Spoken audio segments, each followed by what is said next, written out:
Now baby, we got to talk about this Ashlee Janaé mess because the internet is moving fast.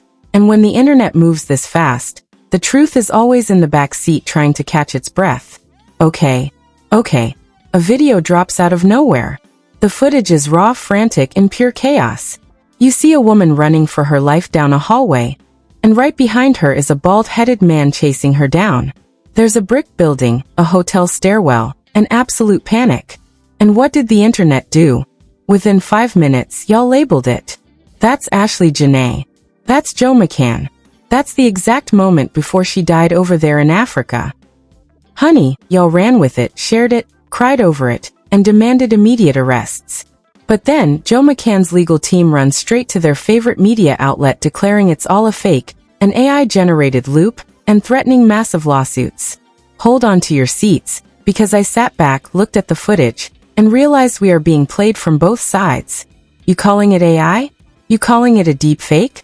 Baby, that video is 100% real footage of a real chase. It's just a total lie. Who is lying? Who is covering up? And what are they desperately trying to hide from us? Let's break this down piece by piece because we need to look at exactly who is on our screen and why this entire setup feels like a manufactured matrix of misdirection. To understand the gravity of why the internet exploded the second this hotel hallway footage leaked, you have to understand the players involved and the heavy cloud of suspicion that has been hanging over this entire situation since April. We are talking about the tragic, unexplained passing of Ashlee Janaé, a beautiful young woman who went on a trip to Tanzania with her fiancé, Joe McCann, and never made it back home alive. From the very beginning, the details coming out of that luxury resort have been sketchy, inconsistent, and wrapped in corporate silence. We were told there was a domestic dispute. We were told the hotel staff had to intervene. And then suddenly, we were told she was just gone.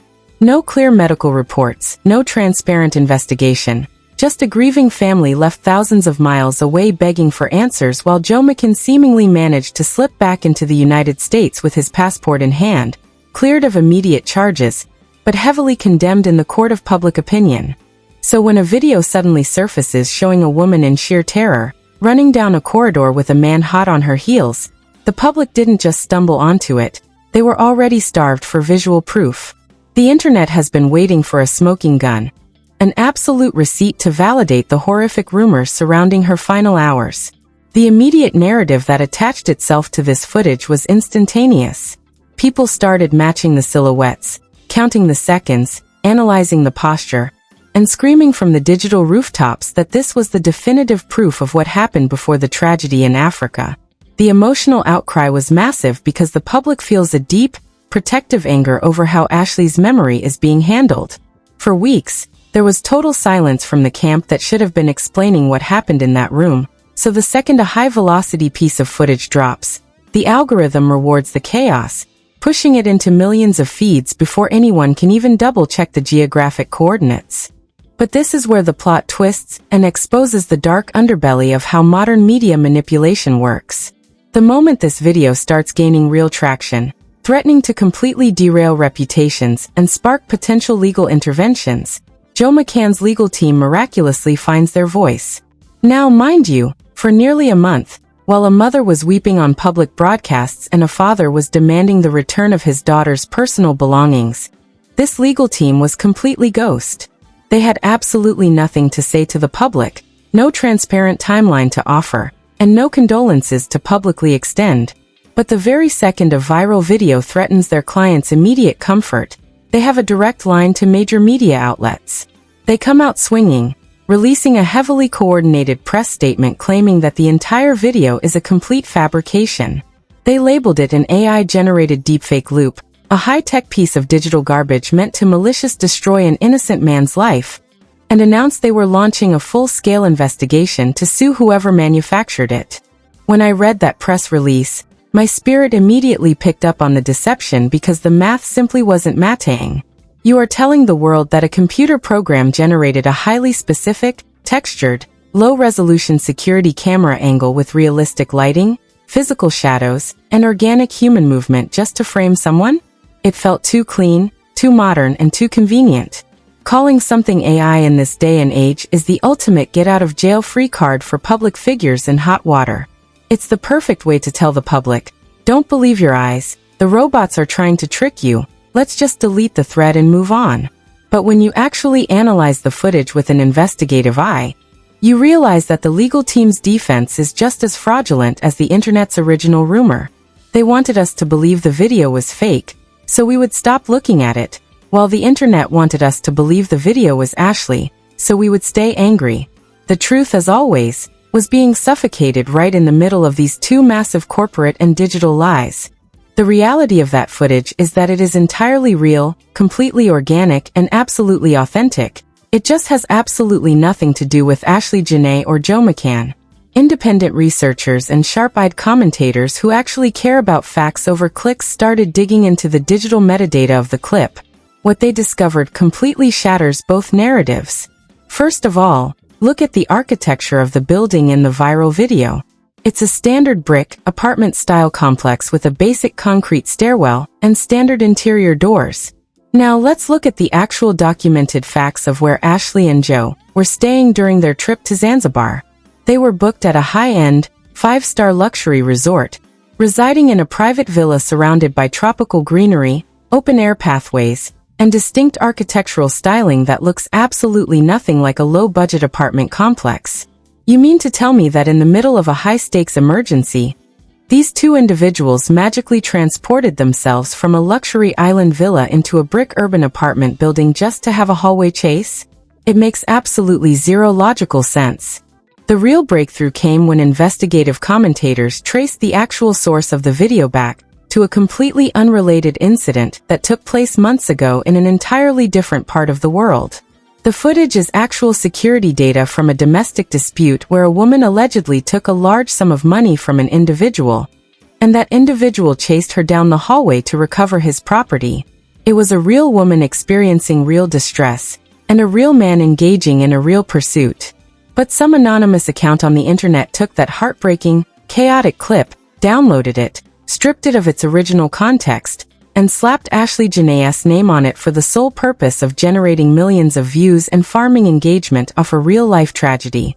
The internet completely fabricated the connection, creating a viral illusion that took over the timeline because people are more obsessed with being first to share a scandal than being right about the facts. So if the video belongs to a completely different couple, we have to ask the multi-million-dollar question. Why did Joe McCann's legal team explicitly lie and tell major news platforms that the video was an AI deepfake? Why would an expensive team of lawyers risk their professional credibility to claim a real video was a computer-generated robot creation? The answer is pure tactical misdirection. If they admitted the video was real but featured different people, they would have to acknowledge that the internet is full of chaotic, unpredictable individuals creating false narratives. But more importantly, by calling it AI, they shift the blame away from real human actions and try to create a sense of technological victimization. They wanted a clean headline that made their client look like the victim of a futuristic cyber attack, rather than someone whose name is deeply entangled in a horrific real-world mystery. And that is exactly where the corporate cover-up starts to unravel into pure chaos. That corporate cover-up starts to unravel into pure chaos, because when you choose to play chess with the public intelligence, you better make sure your pieces are actually on the board. By launching this elaborate AI defense mechanism through major tabloid networks, all Joe McCann's team really accomplished was turning up the volume on a narrative they were desperately trying to mute. Think about the psychological warfare of this strategy for a hot second. They wanted to create a landscape where the average viewer shrugs their shoulders and says, well, if we can't trust the video, we can't trust anything. So let's just wait for the official press release. It is a classic textbook public relations stall tactic designed to induce digital fatigue. They know how fast the algorithmic news cycle spins.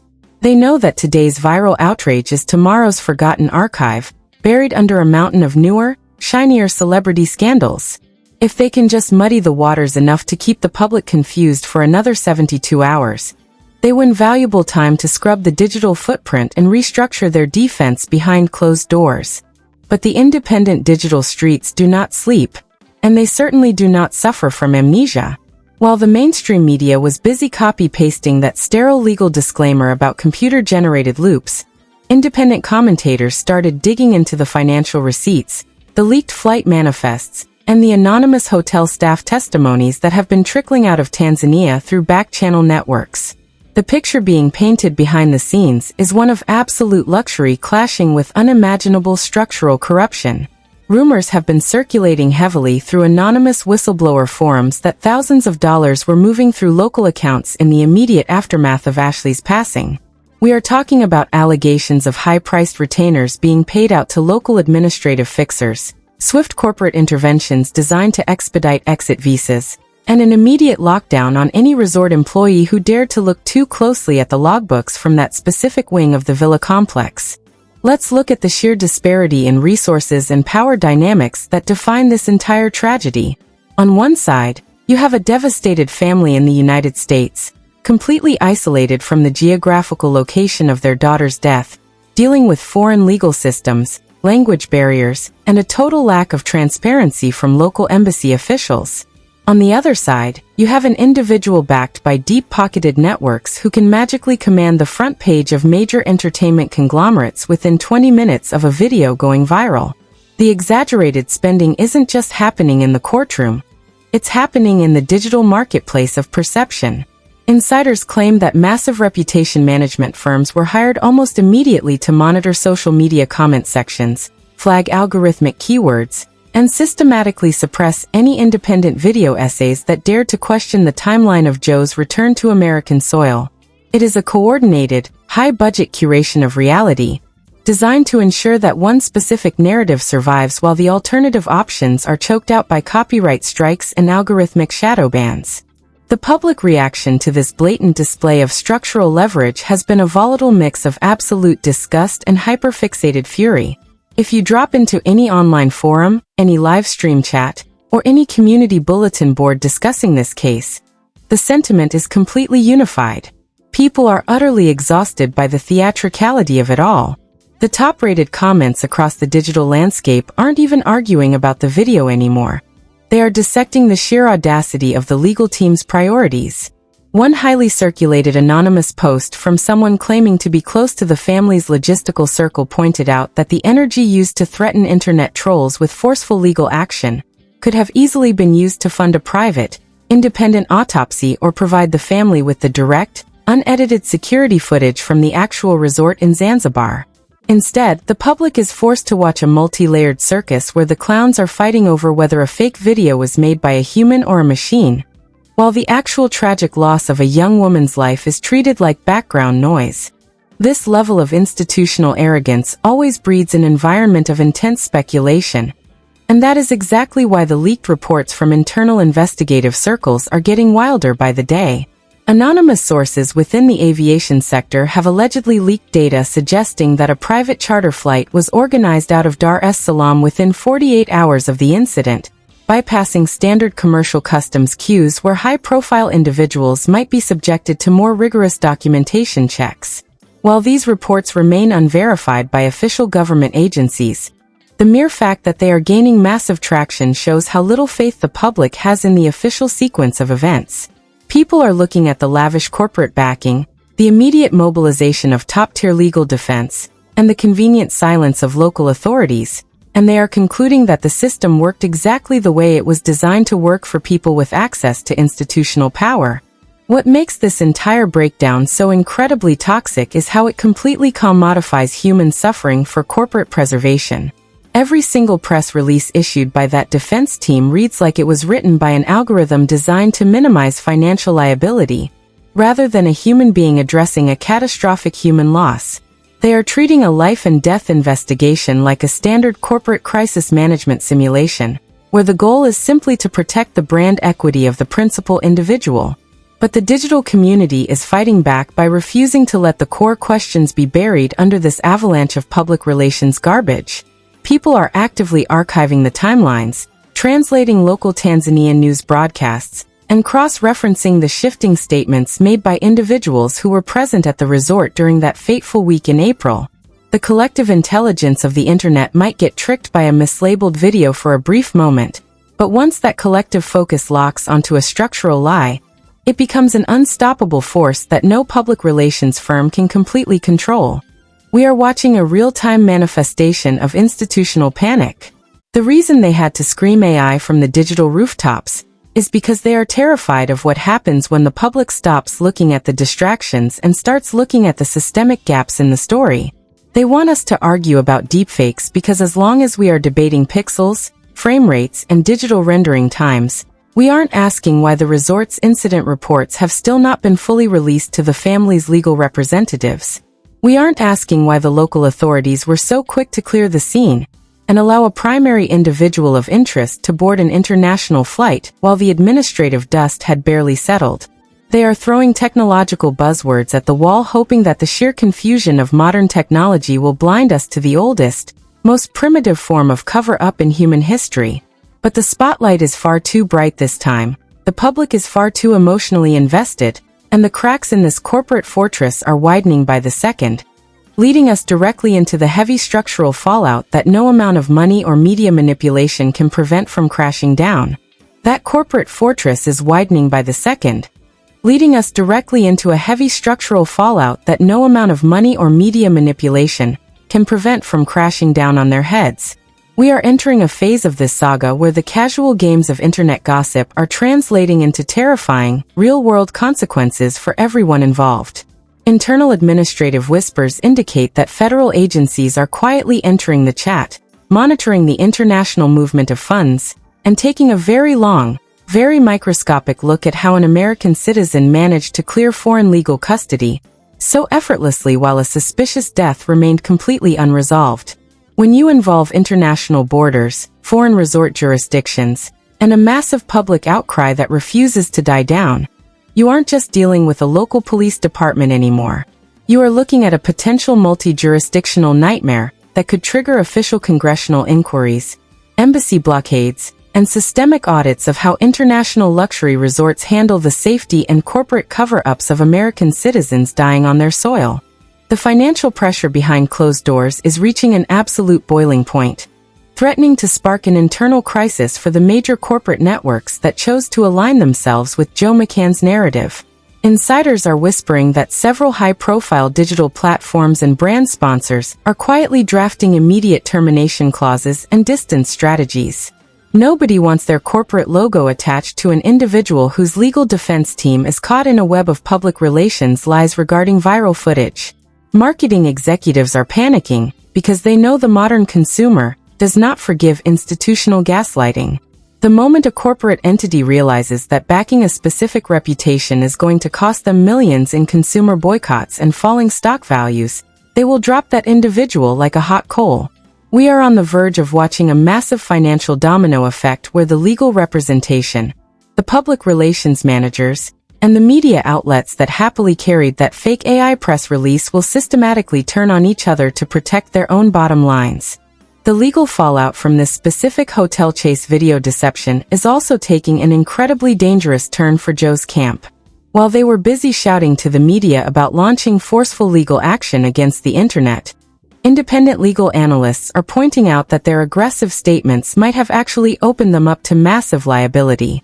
By definitively labeling a real piece of security footage featuring completely different people as an intentional, malicious AI deepfake designed to frame their client, the legal team didn't just protect Joe. They actively misdirected a public narrative and potentially defamed the actual individuals involved in that real-world dispute. If the actual creators and subjects of that original security video decide to step forward and file a massive civil lawsuit for corporate defamation and the unauthorized commercial exploitation of their real-life trauma, Joe's legal team is going to find themselves trapped in a courtroom circus of their own making. They wanted to sound powerful and busy to intimidate the public, but all they did was hand their opponents a brand new stack of legal ammunition. The public backlash is no longer confined to the comment sections. It is manifesting as a profound cultural movement demanding structural accountability for how the deaths of Black women are processed by global institutions.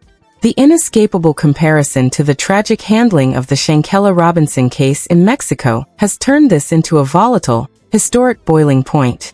The community is looking at the terrifying pattern of young, vibrant Black women traveling across international borders, losing their lives under highly suspicious and brutal circumstances, while the primary individuals traveling with them receive immediate corporate protection, legal immunity, and soft-launch media redemptions upon returning to American soil. The collective rage is shifting away from the specifics of the viral video and focusing entirely on this systemic double standard. Activists, community leaders, and independent investigative groups are organizing massive digital tribunals, coordinating targeted boycotts of the networks that facilitate these elite cover-ups, and demanding that international travel authorities enforce strict administrative lockdowns on individuals involved in active foreign death investigations. As the institutional panic intensifies, the threat of sudden resignations and systemic collapses within these elite public relations circles is becoming an absolute reality. Highly placed industry sources claim that at least 2 senior crisis management executives have already quietly severed ties with Joe McCann's representation network, citing the impossible logistical nightmare of defending an individual whose defensive strategies change with every single TikTok trend. When the people you pay millions of dollars to protect your reputation start packing their bags and running for the exit doors, it tells you everything you need to know about the structural integrity of the ship. The corporate fixers know when a case is completely toxic. They know when the evidence is too heavy to bury, and they are not going to sink their own multi-million-dollar firms just to keep a flailing public figure afloat in the court of public opinion. This entire multi-layered deception has created a landscape where the truth is no longer just a casualty. It is an active weapon being used to dismantle institutional privilege. The public is refusing to accept the sterile, heavily managed statements coming out of tabloid networks. Every single time a major outlet attempts to smooth over the timeline or minimize the severity of the domestic disputes that took place in that Zanzibar villa, the digital community responds by flooding the networks with raw data, translated legal statutes, and historical context that exposes the bias of mainstream reporting. The elite gatekeepers of media are losing their grip on the narrative because the collective intelligence of millions of deeply invested individuals is far more powerful than a coordinated press release drafted by an expensive legal firm on speed dial. We are watching the absolute final hours of a manufactured reality. The desperate attempt to blame the robots, scream AI, and hide behind technological smoke and mirrors has completely backfired, leaving the defense team exposed, vulnerable, and completely out of options. They wanted to use a fake video to make the public look foolish and chaotic, but they accidentally unified the public into a hyper-focused investigative machine that will not stop until every single door in that luxury resort is blown wide open. The clock is ticking down, the structural walls are closing in from every single angle, and the final, undeniable explosion of reality is hovering right over the horizon, ready to shatter this entire corporate house of cards into absolute dust and leave no room left for lies to hide. So, where do we go from here, family? The smoke and mirrors are officially clearing out, the digital matrix is cracking wide open, and the world is finally waking up to the fact that you cannot execute a high-budget corporate cover-up when the collective streets are watching your every single move. They wanted us confused, they wanted us arguing over pixels and algorithms, but instead, they accidentally turned the entire internet into an unstoppable investigative powerhouse. Now, I need you to sit with the real weight of this entire situation and ask yourself the hard questions. Are we going to let these elite reputation management firms dictate our reality with technological buzzwords? Are we going to stay silent while institutional privilege attempts to completely erase the dignity and memory of a young woman who deserves absolute justice? Drop your unfiltered thoughts down in the comments below because the conversation does not stop here, and the timeline needs your voice. Make sure you hit that like button, smash that subscribe button, and turn on those notification bells right now, because the truth is dropping like a bomb, and you do not want to miss a single second of what we are exposing next.